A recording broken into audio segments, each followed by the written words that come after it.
Hey ho, I'm in a tub and now it's time for Jay's shower thoughts. And yes, I am back after a pretty considerate amount of time. I'm happy to say that I am back because I can finally talk in this again. I was pretty busy with my assignments, so now that that's over, I'm on my 2-week break and I can focus more on this. As you've seen from the title of this episode, it's gonna be about why in the living heck love is such a common topic in songs. Well, I was thinking this on my way home because I was buying some gifts for a friend. It was for her belated birthday. And so I was thinking, why are so many songs related to love? And then almost immediately after that, I got reminded of how sadness was always seen as something poetic and nothing to be taken seriously because of how beautifully tragic it is. It's something similar to the concept of love, because not only can love be so complicated, but it can also correlate with that sadness. So much so to the point it can be poetic because it's sad. Anything that's sad is bound to be poetic. And even that one time where I was there's this thing where I usually dump my thoughts out whenever I don't really know how to figure them out. And and the only way I can actually figure them out is to type them down. Yeah, I did type them down on a whim. And then reading through it again, it felt like I was reading a poem, and it felt wrong in a sense, because one, I am not a poet, and two, these are my own feelings, and even I'm not taking them seriously because of how oddly poetic it sounds. And no one ever really takes pieces of art that seriously anyway. I mean, it's the current world. Like I said, no one takes pieces of art seriously. It's honestly kind of sad. Don't get me wrong, some of the songs, or a lot of the songs, are absolute bangers. The only problem is that it's like it's so constant, it's so repetitive. Constant and repetition are like two different things, but okay, yeah, let's just go with repetition. It's the same thing again. It's like heartbreak or moving on from your ex, blah blah blah. Like, isn't that promoting giving attention to your ex even more? And that's also another thing that I don't get. I mean, I do kind of get it because of these songs, but like, there's so much focus onto like being so hung over your ex. Like, I do get it, especially if you were in a relationship where you were really head over heels for your ex, and that you can't get over them because like, wow, you just can't believe that that's over, and that you were really deep into the relationship and then your ex did something like that. I do get, but it honestly doesn't help that these heartbreak songs, that these ex songs are putting even more focus onto that. I don't really see any like self-love thing. And speaking of which, now I kind of like to see or listen to a song with self-love that's full of heartbreak, as much as sad as how every single breakup song is. Cause self-love, it's not as glorified as the few songs make it out to be. It's really not. It's like this really slow process. Cause you're healing. After you heal, you don't just celebrate it immediately. You still hurt, but you learn how to cope with it. And I wonder if anyone's ever going to, well, express that, but who knows? Maybe one day they will. So yeah, maybe someone already has made a song that, and that I've yet to hear it. So if you guys have heard it, please let me know. I would love to hear a song like that. I guess another reason why there's like so many songs about love is because so many people relate. Like love is the really the main problem.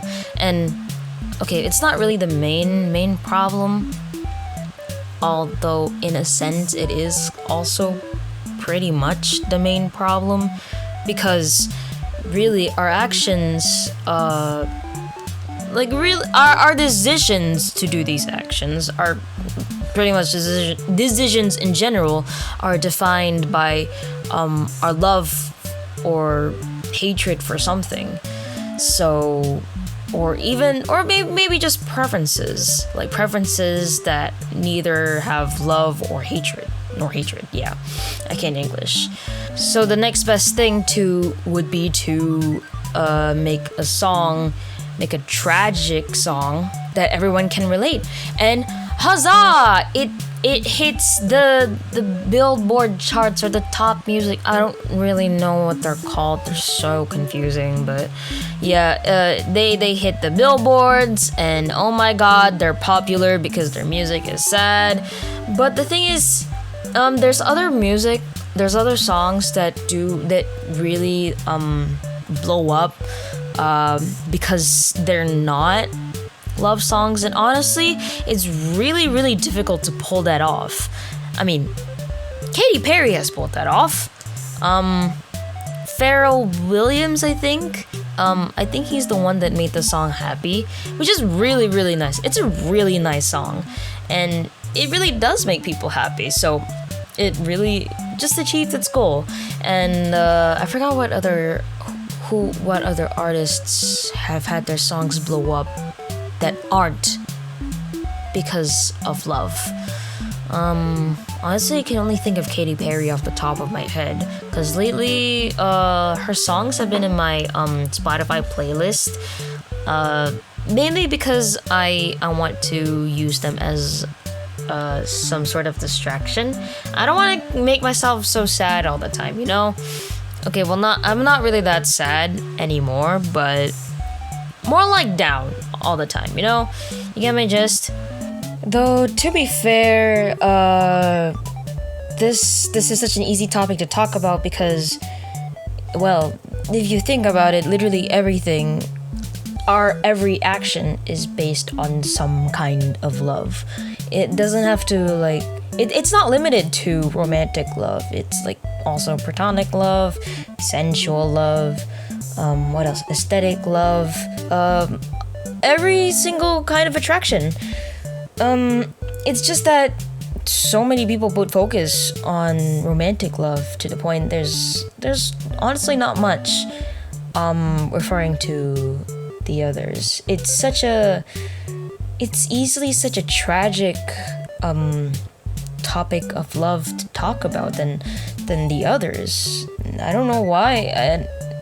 No, never mind. I would have said that I don't know why people put so much focus on it, even though I literally just said that the sad topics are always so poetic, and sad pieces of work would always be put into a song, would be put into works of art. Even artists who are sad, like, yeah, pretty much, like, sad artists make such good art. It's like philosophical in a sense, like there's some deep meaning even though there might not have been. It's like your English teacher forcefully digging into the meanings of words in literary works. I've experienced that firsthand. I was so sick of having to read what was that book? The Boy in Striped Pajamas over and over again, just to try and figure out what the hell the words meant. And to be honest, because they made us read so much of it, I barely read any of it. I was just like, hey yo, what's this? And then yeah, that's that. But somehow I managed to score pretty well though. But too bad they don't offer it when I went to the next year, which honestly doesn't make sense. They made us study literature and then they don't offer us that. That's ridiculous. But yeah, still, I digress. So back to the main point. There's a butt ton of love that people could have written about, but since I guess that's kind of boring and unrelatable and not on trend, I guess they didn't, which is understandable. Really, it's like the thing for people to hop on trends these past couple of years anyway. Like literally almost everyone is a trend jumper, and not to break out of it. Honestly, if everyone just followed their own thing, I might have been a follower of other people instead, because since everyone, like so many people, more like are jumping onto the trend because they want to get views and stuff, they want to participate in it because why not? I've decided to follow my own ways because I don't like seeing repetitive stuff. It's not fun. I don't get what the fun is in participating in trends because regardless, they are going to die out in a month. That's what always happens. Trends come by and go very quickly. And I remember seeing like a video of it addressing how Gen Z has like a major identity issues because of these come and go trends. Like the person in that TikTok mentioned that like somewhere in the 90s there was this collective thing where the rock bands were pretty big back then, and so that era was recognized as the era of rock bands or something. I don't know, I might have remembered it wrong. Maybe it was like okay, never mind, forget about the year. Just know that it was all the way back then. But as of now, there's no one thing that links our generation, that makes our generation, because the big things that happen in this era are so fast. They just come and go. I mean, I guess the only thing that stay consistent is the ever so cliche songs about love, which is the topic of this very episode. But the thing is, the more songs about love that blow up, the more rushed and cringy the lyrics are, I feel. Because I've been hearing a few songs there myself and they sound so cliche. Last night, I don't know, I'm not over my ex. I wish you were here next to me. Please come up with something new. Oh my god, okay. Honestly speaking, that was precisely the reason why I did this in the first place. I mean, like I said at the beginning, I came up with this question on my way home, and seeing that and seeing a song with those cliche ass lyrics just enhance it even more. Yeah, I'm not gonna elaborate on this further. I'm just okay. I have no problem with this. Just please, for the love of God, switch it up a little. Jesus, no one wants to read the same poem every time. Especially in a generation like ours, where our